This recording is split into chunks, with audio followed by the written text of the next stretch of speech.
फजर की कसम और 10 रातों की और जुफ्त और ताक और रात की जब रुखसत होने लगे, और बेशक ये चीजें अक्लमंदों के नजदीक कसम खाने के लायक है, इस बात पर कि काफिरों को जरूर अजाब होगा।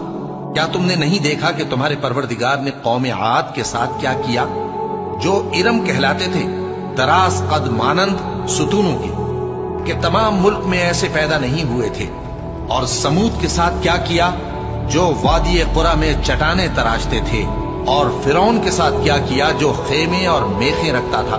ये लोग मुल्कों में सरकश हो रहे थे, बस उनमें बहुत सी खराबियां करते थे, तो तुम्हारे परवरदिगार ने उन पर अजाब का कोड़ा बरसा दिया। बेशक तुम्हारा परवरदिगार ताक में है। मगर इंसान अजीब मखलूक है कि जब उसका परवरदिगार उसको आजमाता है, कि उसे इज्जत देता और नेमत बख्शता है, तो कहता है कि मेरे परवरदिगार ने मुझे इज्जत बख्शी। और जब दूसरी तरह आजमाता है कि उस पर रोजी तंग कर देता है, तो कहता है कि मेरे परवरदिगार ने मुझे जलील किया।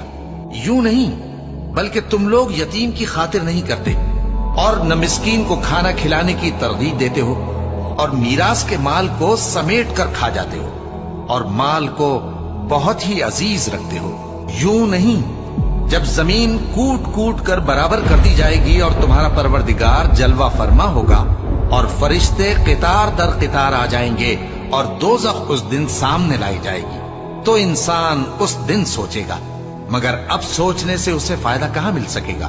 कहेगा, काश मैंने अपनी इस जिंदगी के लिए कुछ आगे भेजा होता, तो उस दिन न कोई अल्लाह के अजाब की तरह का अजाब देगा, और न कोई उसके जकड़ने की तरह जकड़ेगा।